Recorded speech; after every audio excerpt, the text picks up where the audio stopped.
What's up, guys？ 欢迎收看 Golden Trip， 我是 Burger。那你嘞？帮你去捡球。来，这样。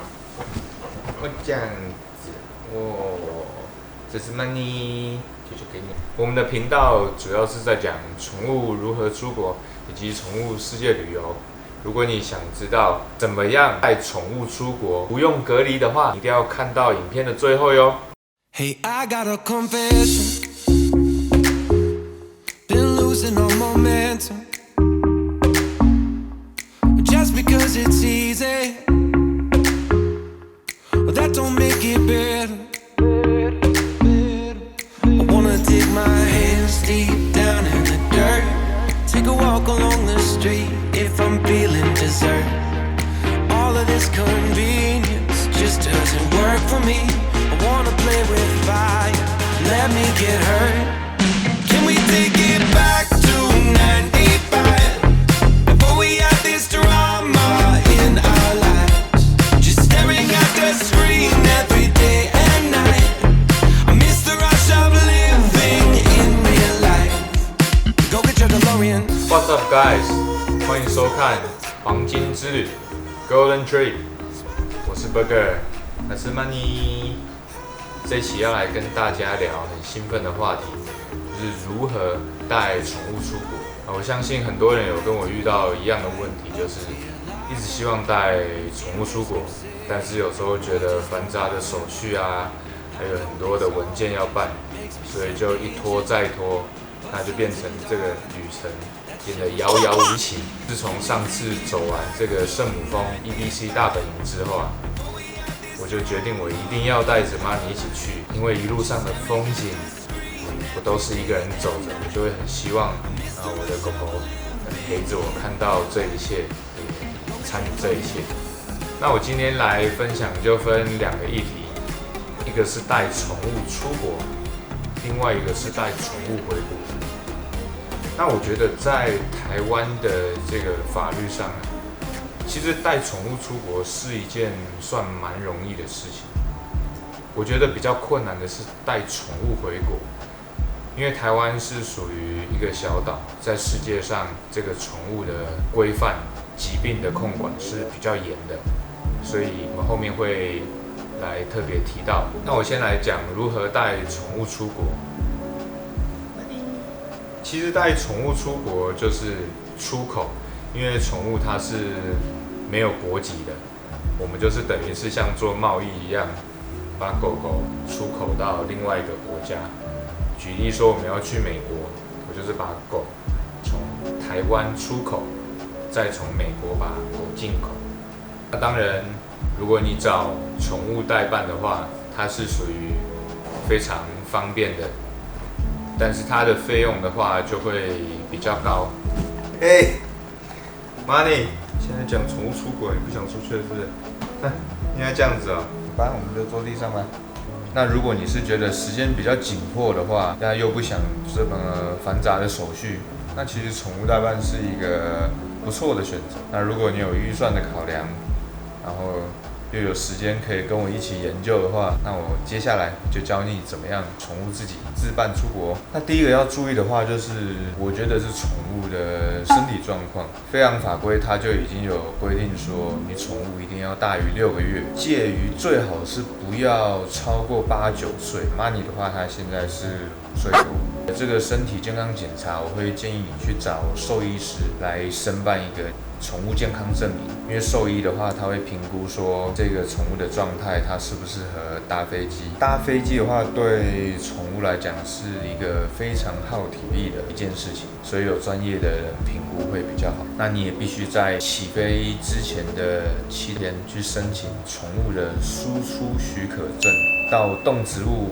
防疫管理局。那像我们在中部的话，就是在国光路250号。那欧洲跟美国它的差别就是，欧洲你要去的时候，必须要先填一份欧洲申请表。那如果你不知道怎么样取得的话，动植物进出口管理网页，他们里面会有这样的表单。那美国的话，特别要开立另外一种叫做螺旋萤虫那台湾目前没有这样子的表单，那我是自己用手打的，然后请兽医帮忙申请输出许可证的时候啊，你必须要带第一个是携带人的这个护照，最重要的，噔噔，宠物要跟着去。宠物要跟着去是因为在它的背后，检疫官需要扫晶片，然后检疫官也需要看它这个是公的还是母的，去核对资料。再来的话，你就是要携带你的电子机票票根，准确的告诉检疫官您的出国跟回国的日期。最重要的就是你的狂犬病疫苗证明书也要带。那备齐这4样东西的话，一定要在飞机起飞前的7天去办理。如果你在超过7天的话，这张输出许可证它就是没有功效的。那这张输出许可证是花台币100元。最后的话就是通知航空公司，我们会带一只宠物。你一定要特别跟航空公司说，因为他们都会需要发电报。他去买机票，不是，他去打给航空公司。哎呀，对。最重要的是，你要提前48小时打给你的航空公司，跟他说我们有带一只宠物哦。那为什么要在48小时之内呢？因为每一班飞机它都有限制哦，比如说这班飞机只能带1只宠物或2只宠物，那它也要发电报到你要去的国家跟他们通知。那有几次我们时间比较紧迫，有在1天之内，那他们也很热心的帮忙，所以还是建议大家提早做这个动作，这样子你们就可以在确定的日期出发。讲完如何带宠物出国，现在最重要的就是怎么样把它带回来。哇，跟大家分享一个小故事。上次我们带Money去德国的时候啊，准备上飞机回程，才知道回台湾也要提前20天先申请，那政府会再发公文，我们才能再拿着公文去兽医师那边做申请，他们才会再跟政府盖章。我们以为是可以直接跟兽医申请，忽略了这个动作，所以又在欧洲多待了1个月。我们是睡帐篷还好如果一般人是睡1个月的酒店啊，哇，直接爆表。那我们那次从德国回来的时候啊，我们不止多等了20天的台湾公文，我们去德国动植物政府部门也跑了2-3次，就扑了空。因为欧洲人啊，1个礼拜只有1天上班，超夸张的是，他只有礼拜3的早上9点上到10点，我们真的是超级傻眼的。所以根据你的国家回国的话也非常重要，你需要先查好他们的工作时间，那就不会让你白跑一趟。那也很开心的就是因为在德国时间多待长一点，我们就遇到了当地最大的博物馆街，400-500个摊子，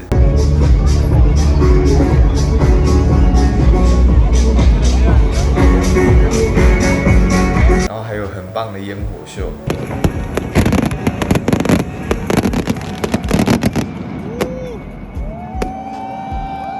那再来，我们又可以有时间在这个动物医院申办欧盟宠物护照。你有了这个护照之后啊，那你在整个欧洲移动搭火车，只要持这个欧盟宠物护照，它就都不用受检查。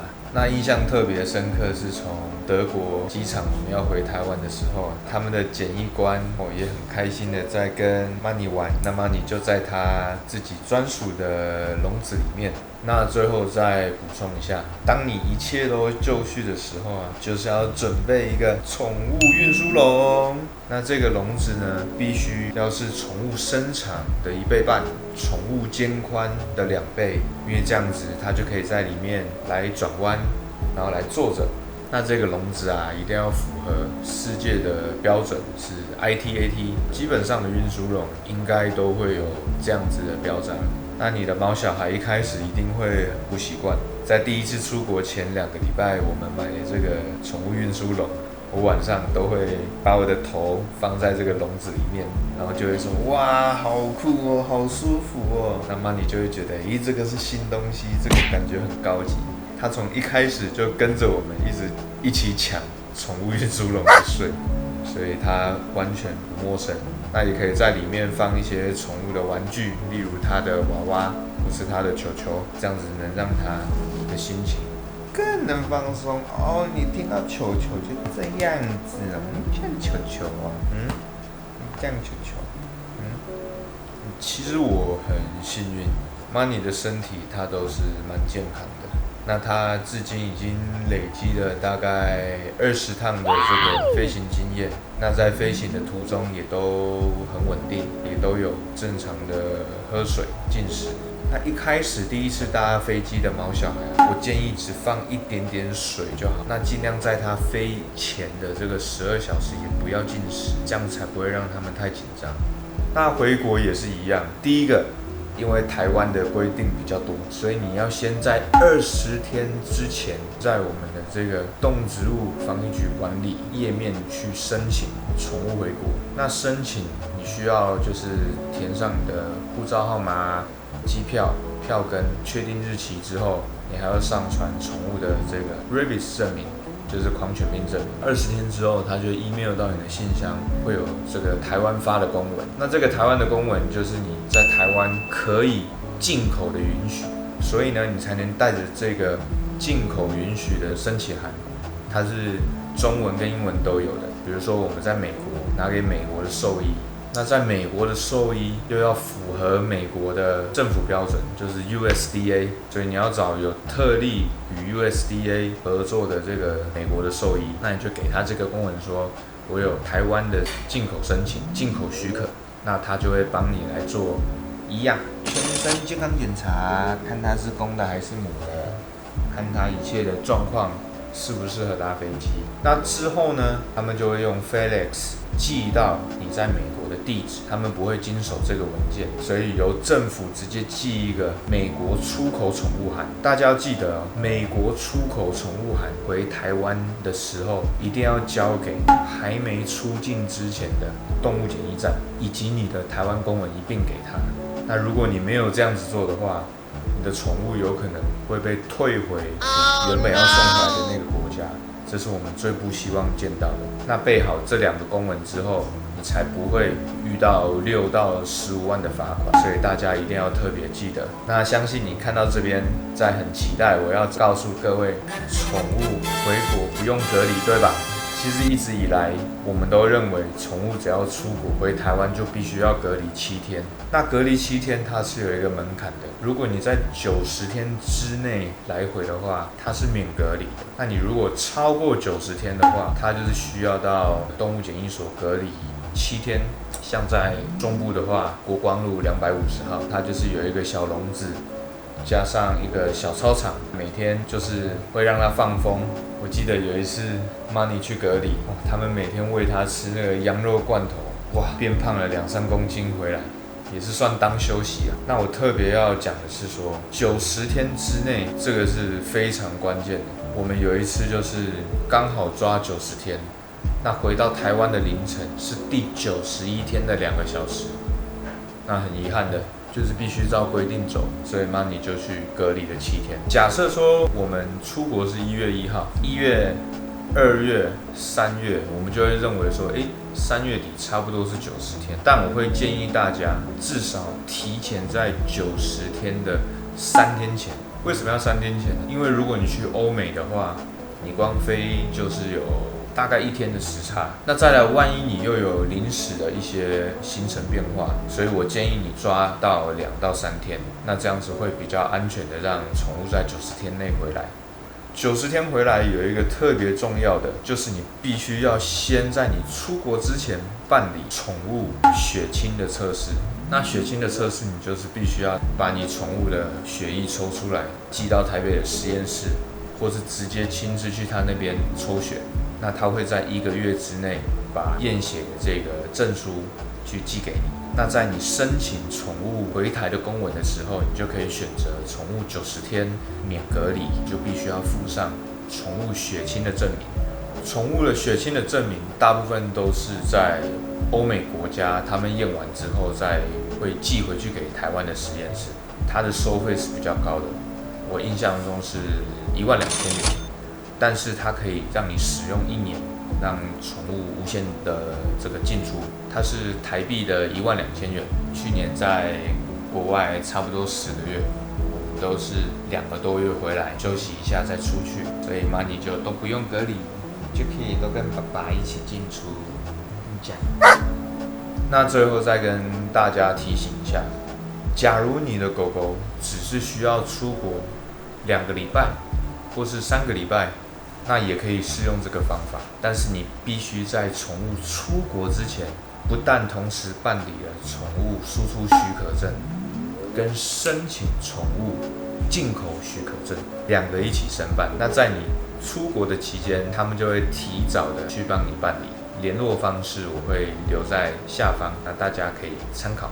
我真的是一个非常爱狗的人士，我真的没办法跟它分开，所以我就下定决心我一定要带妈咪去看看世界。OK， 讲到这边，是不是你们比较有信心呢？其实带着毛小孩出国真的没有那么困难。那我们真的是非常很努力在研究这一块，也希望能多带动台湾，也多鼓励大家更有信心，带着毛小孩一起出国去走走，一起感受你们那趟属于你们自己的旅程。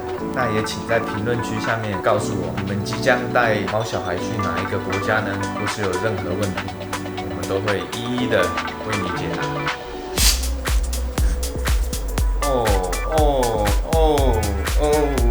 买票喽，出国喽，爸爸花钱喽。好啦，我们这一期就到这边啦，拜拜。买票喽，走喽，买票去喽。